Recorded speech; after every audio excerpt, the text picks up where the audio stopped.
Hey everybody! As you know, I love Pokemon, and naturally, I also love Undertale. And with Deltarune Chapter 3 and 4 having recently come out, I thought it would be fun to rank some Undertale stuff. Also, Chapter 3 and 4 were so good, you guys, I can't wait another year, oh my god, I'm going to kill. So today, I'm ranking all of Undertale's bosses and mini-bosses. I included all the ones listed on the official wiki, except for these three, because they are either secret or version exclusive. And I didn't fight them when I played the game, and also I don't care about them. My criteria for this ranking was based on the overall design of the boss battle, the mechanic, the writing, the music, and how it fits into the story. Finally, I feel positively about all of these bosses. This game is really great. Even the weaker ones are still kinda fun. So with that in mind, let's get to C tier and number 21. I'm a Shyren. So this one may be at the bottom of the list, but it's fine honestly. When it comes to Shyren, it's just kinda forgettable. It literally is the only mini-boss I didn't remember about until I checked the wiki. That being said, it is still a cute and fun battle. What I like the most about it is even though you can instantly spare it after just one action, you can continue to sing with Shyren until you finish the song, and then it auto-spares. That's really cute. I also like the detail that in most runs, there's the funny text about Sans selling tickets made of toilet paper, but on a run in which you kill Papyrus, it is just a hooded figure watching. Damn, that's dark. So yeah, nothing wrong with this one honestly, but there had to be one at the bottom. Are you kidding me? I'm blind! I really like Doggo's design. I don't know if it was intended, but I like that he looks like a bandit wearing a black eye mask. That's funny. Beyond that, I think this battle is a fun way to introduce players to the concept of blue attacks. This dog only detects movement, so he can only hurt you if you move. That's pretty cool. I love how after finishing the fight, if you spared him, as you should, you can keep on ringing his bell and he keeps on not detecting you. That's hilarious. And I love him so much when he starts going crazy and barking after you pet him. 10 out of 10 for realism. Splendid. Me and Who. This game's secondary characters are filled with banger lines, but if you're a smell, identify your smell might be my favorite one. This fight isn't super interesting, but there's a couple of details I really love. I like their attack of dogs barking hearts. I like that just like the other dogs, the solution is to also pet them, but you first have to smell like another puppy. I like that they're in love, good for them. So yeah, pretty cute battle. And that was C tier, a really short one, and not much to say honestly, but like, those fights take less than a minute, they're fairly simple. Now we get to B tier, the good bosses. Right there, what the dog doing? This fight is so silly, but I love him so much. Oh my god, I love Lesser Dog. Look at him with his Roman shield, and the way he wobbles his shoulders, oh my god, I love him. When it comes to the mechanics, the fact that just by petting him once, you already are able to spare him, that is so great. He's such a good boy, oh my god, I love him. But what's really great about this fight is that similarly to Shyren, you can keep going after sparing the Lesser Dog. You can keep petting him, up to 55 times, and his neck keeps getting longer as he gets more excited. I love him so much. And this battle is filled with so many great lines too. There is no way to stop this madness. It's possible you may have a problem. And my favorite, perhaps mankind was not meant to pet this much. Beautiful. Masterpiece game. Hey Ryan, this is your girlfriend. And I'm mad. Holy crap, what a banger.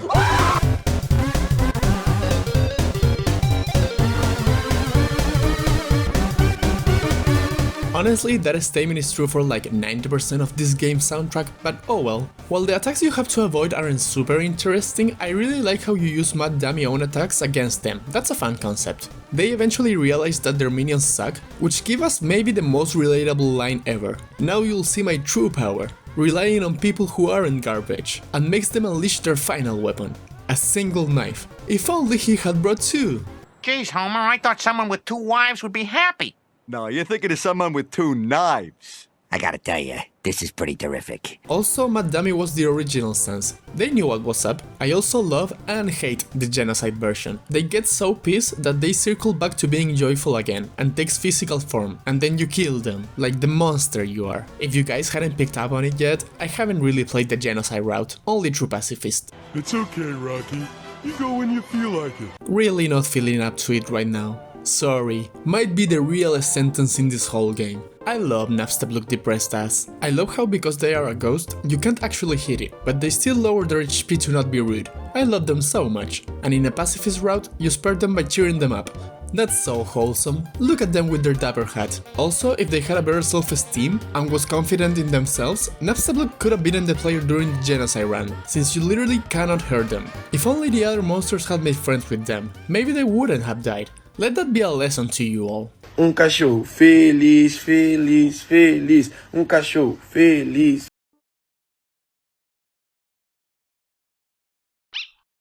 I've only had Greater Dog for 5 seconds, But if anything happened to him, I would kill everyone in this room and then myself. this is the most adorable fight in the whole game. The way he wags his stupid tiny tail, the dialogue about how he falls asleep on your lap, the battle theme, the way he fits upside down into the armor after the battle is over. Oh my god, I love him so much.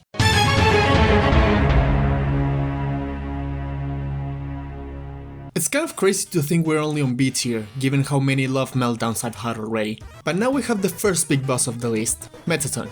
The quiz show fight. I love the build up for this guy. First you have Alphys tell you how it is this human killing robot, and then you hear these thumbs that just come closer and closer.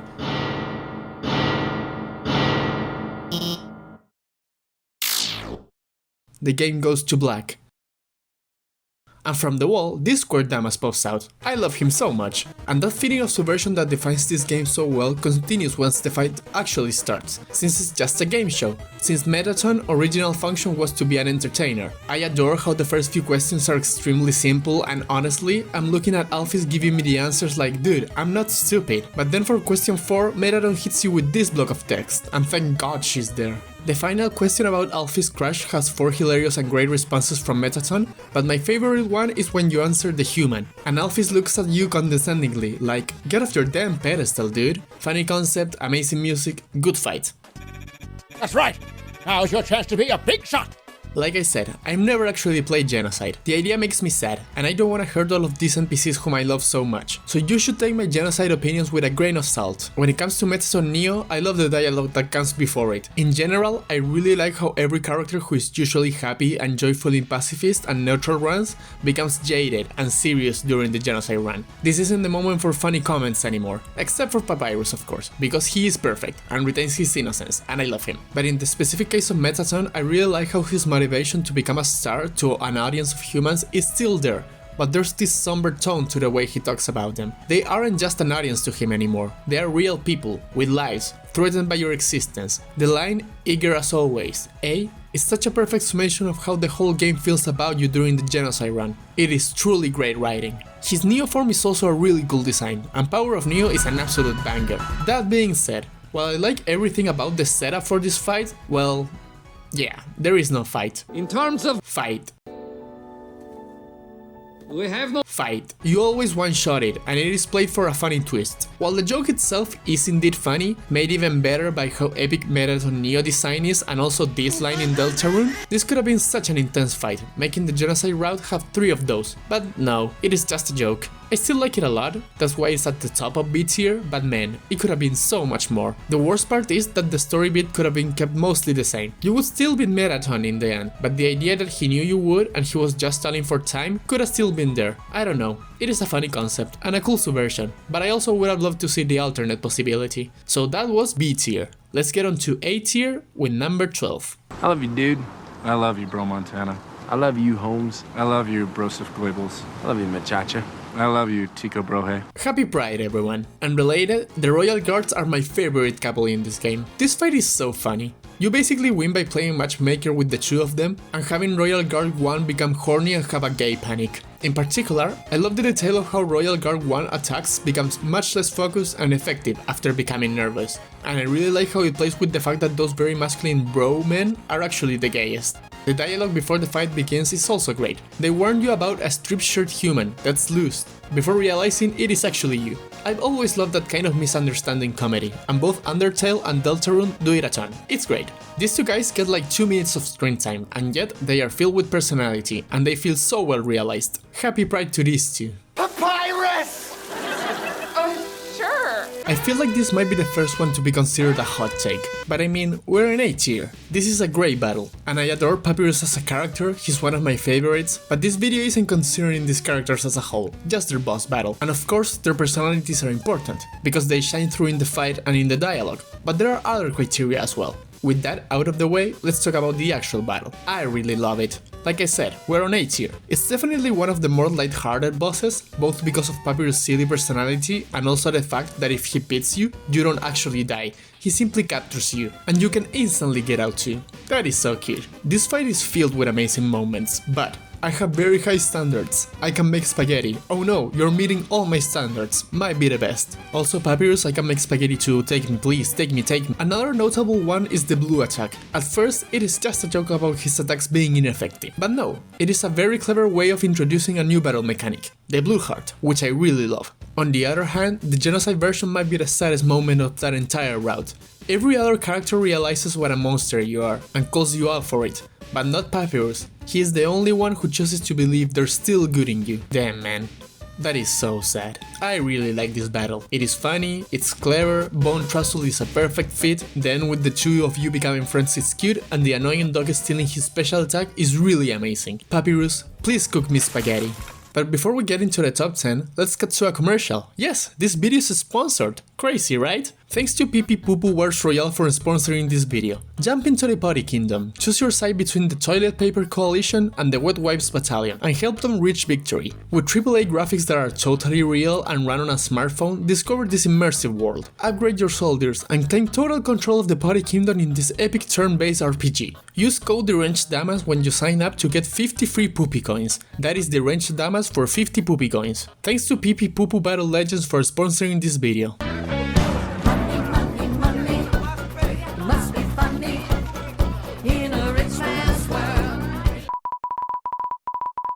Yeah, absolutely.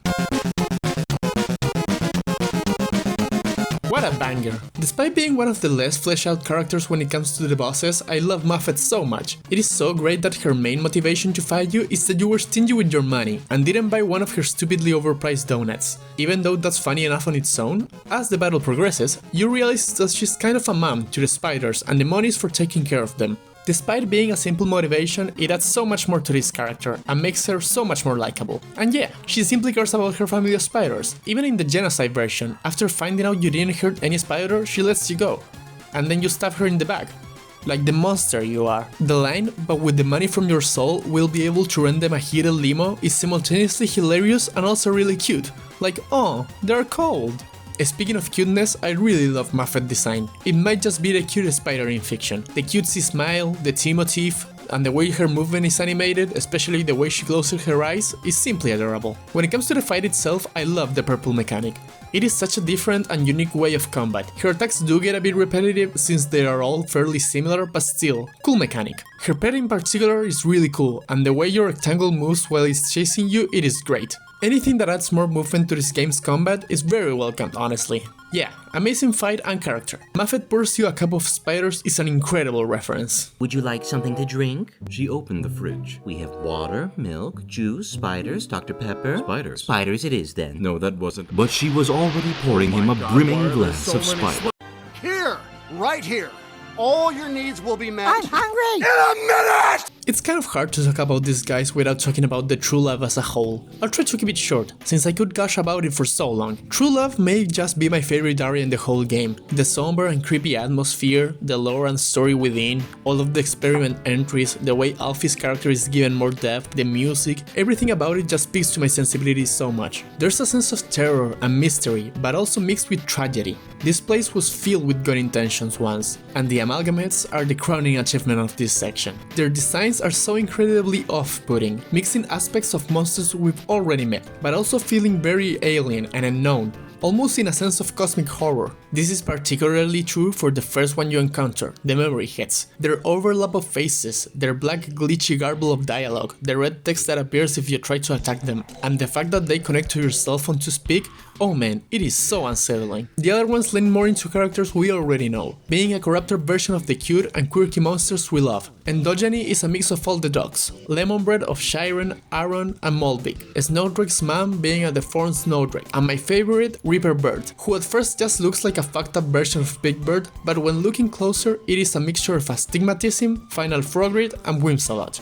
But this corruption isn't limited to their designs, but also their attack moves and combat themes. Lemon Bread attacks are so genuinely creepy, with sharp teeth and crazy eyes, and her dialogues are so unsettling, even more so by the fact that her dialogue boxes are multiplied. Endogenous theme is not really music, but instead an extremely distorted arrangement of barks, like the greater dog fight. Similar to greater and lesser dog, you have to pet it to spare it, but the way he gets overly excited as you pet it now feels wrong, as if the creature can't tolerate it. In the case of Reaper Bird, I love how it isn't able to speak clearly, with multiple layers of text overlapping. I feel like this works particularly well for this one, since unlike the other amalgamates, it isn't as obvious which monsters have been fused. But the creepiest part of the whole fight is how its first move isn't even an attack. It's just this random guy getting his head eaten by butterflies. Damn, dude. Finally, we have Snowdrake's mom. This one is much more sad than creepy. Her theme, So Cold, is this haunting broken version of Snowdin, which fits her fight incredibly well. Since she isn't fighting you, she doesn't actually have the energy, she's as broken as the music. And the way her attacks keep getting weaker and weaker, to the point that they aren't even in the box anymore, even if you wanted to get hit, she is unable to fight you anymore, simply repeating her son's name. Now I'm sad. The amalgamates are truly incredible. I'll crump with you, sweetie pie. The Toriel fight is relatively simple. Her moves are very basic, and it is also quite short. For the first half, she doesn't even talk to you, or at most, she insists that you fight back. But it is so powerful nonetheless. As the fight goes on, you truly sense Toriel's frustration and her feelings of defeat, way before she actually conceals and lets you go. It is overall a good first boss, because it's actually tricky finding out how to spare her, since there's no action commands, and you can accidentally kill her. But even though I said I would consider the fights on their own, the reason Toriel is so high up on the list is because of everything that comes after. So... sorry, Papyrus, I guess. As you progress along the game, you learn more about Toriel, the promised sons made to her, and her relationship with Kara and her family history. What at first just seems like a motherly character acting upon her instincts, this confrontation gains so much more depth and weight as you realize how her desire to keep you safe really came to be that strong. All of that makes the genocide version even more heartbreaking. Her kill in that run just reeks of the pain of betrayal, and her dialogue realizing you're a danger to everyone is so powerful. In other runs, she goes through so much trouble trying to keep you safe, and even if you kill her in a neutral route, she still looks at you as an innocent child, but not here. Here she is able to realize who you truly are. But my favorite aspect of this fight is what comes after, all of the Flowey dialogues. I know these are also influenced by what you do in the ruins overall, but shut up. It's my video, and I can bend my own criteria. These are all great, but of course the best one is the one after you accidentally kill Toriel, reload, and then spare her. When I first played the game, I thought to spare her you had to weaken her, proving that you were strong enough, but no, I killed her, oh my god. In a panic, I reloaded the game, and figured out I had to insist with the spare button, and afterwards, Flowey called me out on it, aware of what I had done. That was truly the moment when I realized this game was something truly special. Despite its simplicity from a gameplay standpoint, there's so many layers when it comes to the Toriel fight. Truly great. Undyne is so cool. What I really love about this fight, at least the pacifist version, is that similarly to the Toriel one, it's actually very tricky to spare her. Undyne is so confident and sure of what she has to do that you literally cannot spare her in battle. You have to wait until you are able to run, and then reach the hotlands, where she will faint because of the heat, and then you have to give her some water. And let me just say, with Frisk's blank expression, this animation is the funniest moment in all of Undertale. I also really love the dialogue prior to the fight. The game sets you up for a monologue, in which she'll tell you the tragic story of the monsters, almost an attempt to make her more sympathetic in her mission to kill you and take your soul. But nah man, Undyne says screw it and just battles you, and honestly, that does so much more for her character than a tragic sympathetic backstory ever could. It instantly paints the picture of who Undyne is, and her determination Did you get that? to do what she believes to be the right thing is what's so compelling about her character. The neutral path is equally great, for completely different reasons. Undyne's death in a neutral run might be one of the saddest moments in the whole game. The way her body begins to melt because of her intolerance to determination and how her attacks get slower and slower is so tragic, because despite everything, she's still standing there, fighting for what she believes in. But while I love the writing for this one, the reason this battle is so high up is because of the gameplay. For the most part, I don't really love Undertale because of its incredible combat mechanics, or because of how challenging it is, but man, this fight is one of the best in that sense. It's one of the few that legit feels challenging, at least on a first playthrough. The green heart is particularly fun, and I love how it ramps up. At first they are very simple, but eventually it becomes really hard to shield yourself from her attacks, especially if you're bad at games that require coordination like I am. Amazing fight against the lesbian fish lady. That was A tier. Truly some magnificent stuff. Let's get to S tier. Truly the best bosses this incredible game has to offer. Why so serious?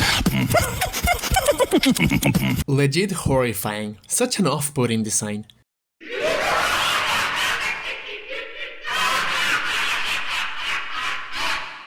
That laugh, dude, for real. Few other games come to mind with such a great build-up to their final boss. Everything before this moment perfectly sets up the horror and unease of this monstrosity. Flowey murdering Asgore and taking the souls, the game crash, the impeccable glitch opening with its text replaced in such an unsettling manner, and then, finally, Flowey deleting your save. The thing you've been relying on the whole game, the power, both in real life and in universe, that has let you survive and beat every challenge, now gone, with Flowey's determination surpassing your own. Oh man, it is so great. Flowey plays by his own rules, and this fight lets you know that. The game has turned into a bullet hell, and there's no turns anymore. No stopping at any point during the fight. No breaks. And of course this sentiment is the most obvious when looking at Flowey's design. It goes against the whole game art style, replacing the flat and charming black and white drawings with a badly made collage of PNGs. And that may sound like a critique, but I think the fact that it looks like a rough Photoshop job makes it more unsettling, and more effective at communicating that this is like nothing else in the game, and it is obviously on purpose.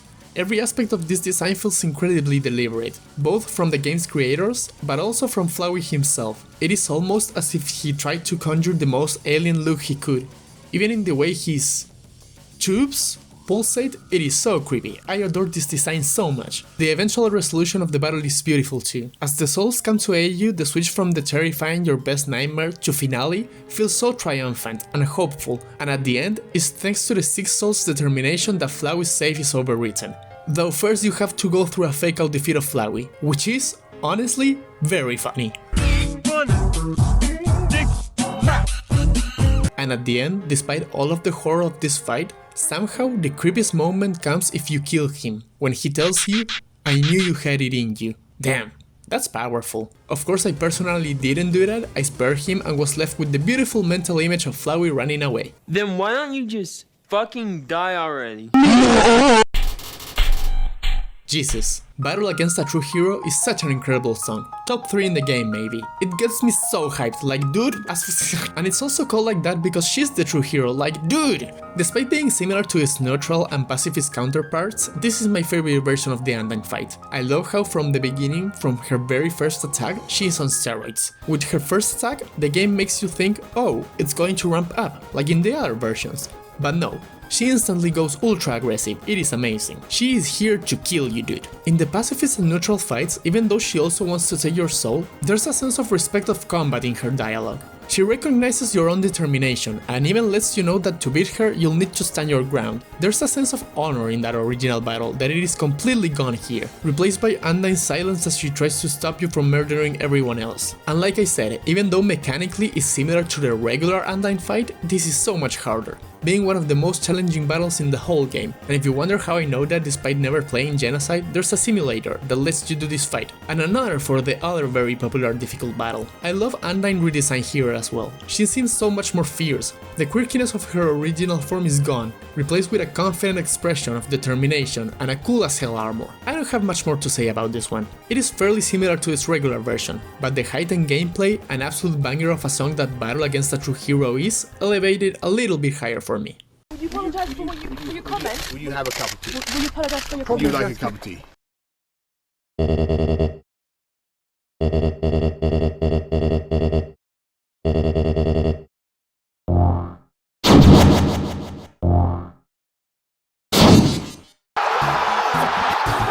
Holy shit, way to make an entrance! Besides that, the dialogue before the fight is also so great. The game instantly paints a picture of who Asgore is and how he feels about it. He doesn't really want to fight, he takes no enjoyment in having to kill you, but he has convinced himself that it is what's best for his people and that he has to do it. I love this version with his design as well. He first turns his back to you, seeming huge, with threatening horns, but when he turns around, he's like the cutest bull guy you'd ever seen, only for that to be gone when the fight begins, and he pulls down his helmet and reveals his trident. By the way, tridents are so goddamn cool, and I feel like they don't get enough representation in fiction. And I know I already gushed about it enough, but man, that opening, it is truly incredible.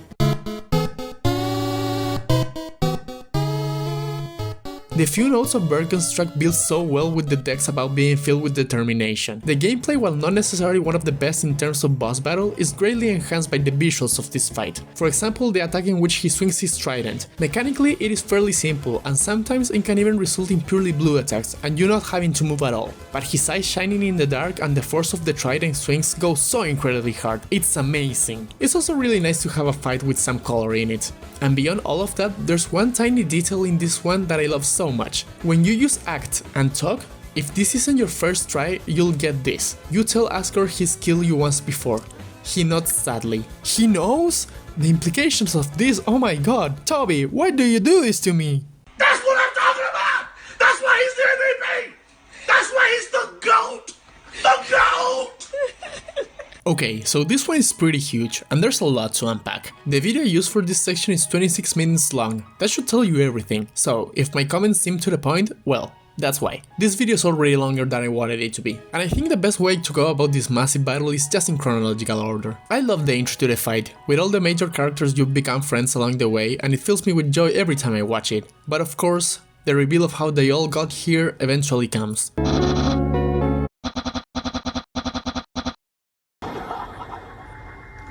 Oh no! When Flowey comes and takes everybody's souls, even after the main guys try cheering you on to keep fighting, it's the game telling you that friendship won't solve everything. Remember that idea. This is reinforced by Flowey telling you that it is your fault for befriending them in the first place, and even though he's the villain, he may be right honestly. Then Flowey does some dark magic or some shit and absorbs everybody's souls, claiming that he'll now take his ultimate form. At first you're expecting an even bigger and more horrifying version of Omega Flowey, but this game once again subverts your expectations. I think I've lost count of how many times I use the term subversion. It isn't a huge monster, it's just another goat guy. I particularly love how the game first decides to show you Kid Asriel instead of Big Boss Asriel. The plot could have worked the same by having the boss version just say this dialogue to you, but in this way, the game instantly makes you sympathize with him. Behind this big, angry goat guy, behind the monstrous flower that's been an asshole to you the whole game, is this clearly sweet and depressed little kid. Asriel's voice is adorable and perfectly conveys who he is deep down. And then the music hits. Oh man, this song is a banger. While not quite top 3, Hopes and Dreams, it's so incredible. It fills me with this beautiful sense of triumph and, dare I say it, determination. Such a perfect theme for this battle. When it comes to the actual fight, during the first half, mechanically it is really cool. The visuals are nice, the attacks are diverse, and it is a colorful fight, which like I stated earlier, is very welcomed in this game. My only very minor complaint with this whole fight is that I wish this part was a little harder. He's no pushover by any means, but there are considerably more challenging battles in the game. But still, really cool. And then the second half hits. Asriel's new form is much more menacing, much more monstrous, and he actually kills you.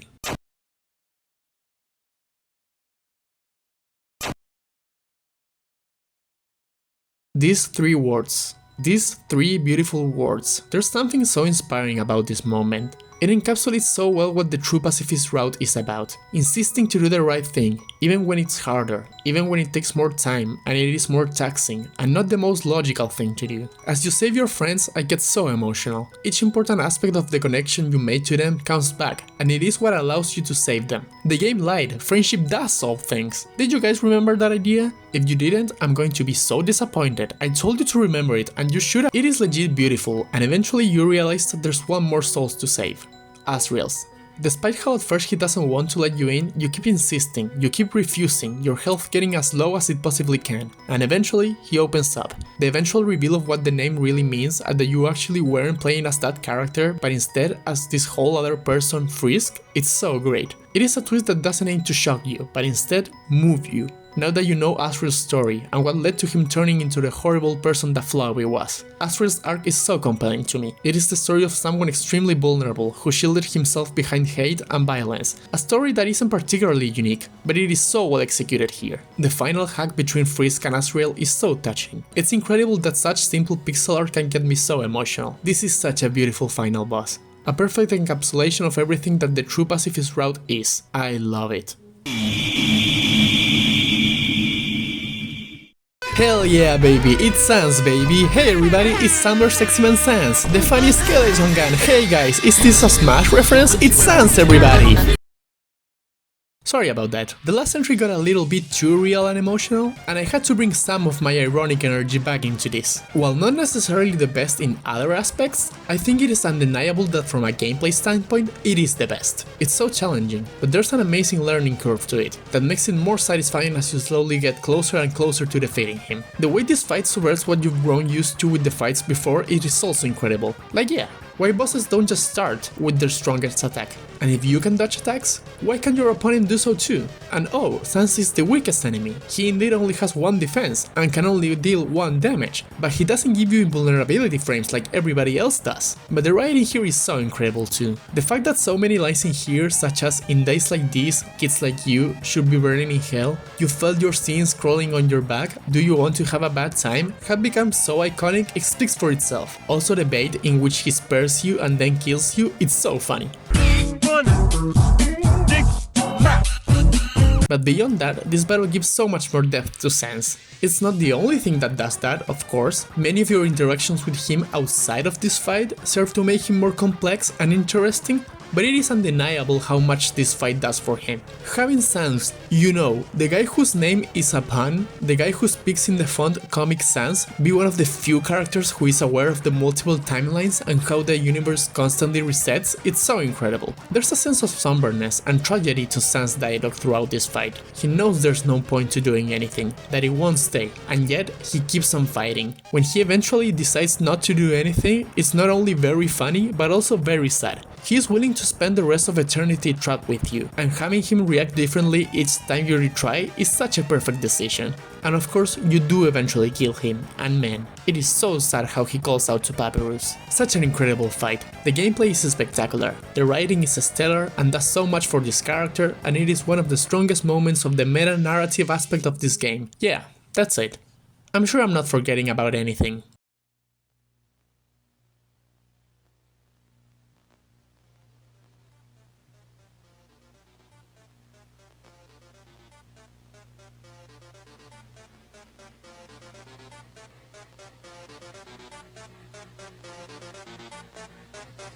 Oh, right. Man, this theme is so hype, and unlike other boss themes, it isn't really Sans' song. You know how for other bosses, their combat themes are reworks of their out-of-battle themes? But Megalovania doesn't sound like Sans' theme in the slightest. And it is because it's not Sans' theme, it is your theme. That's why it's called Megalovania, because Megalomania is the obsession with power, and that is you during the genocide run. That's you, dog. Sans doesn't have a theme like a regular boss, because he's not supposed to be a boss.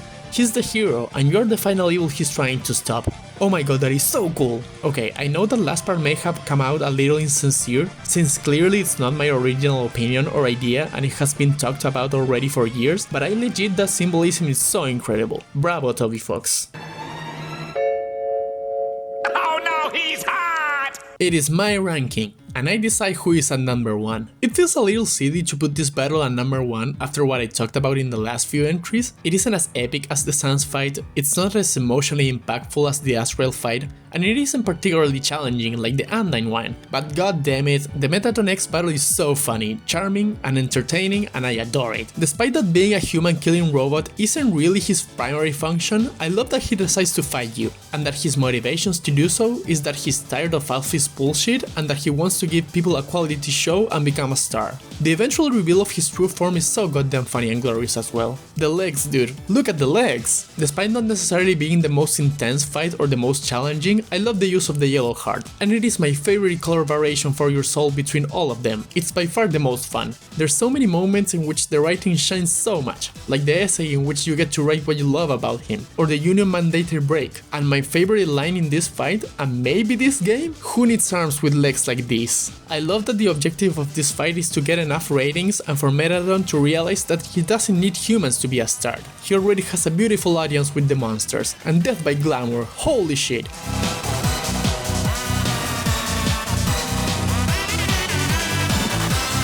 This is my favorite song in the whole soundtrack. It is amazing, it encapsulates Mettaton's personality so much, I love it. Mettaton X isn't necessarily the best boss fight in this game, but I'd be lying if I said it isn't my favorite. It just brings me so much joy.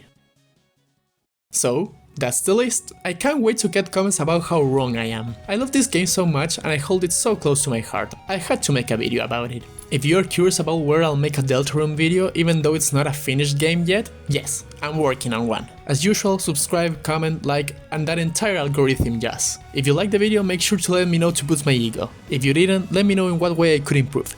But be respectful, or I will cry. Okay guys, have a good one.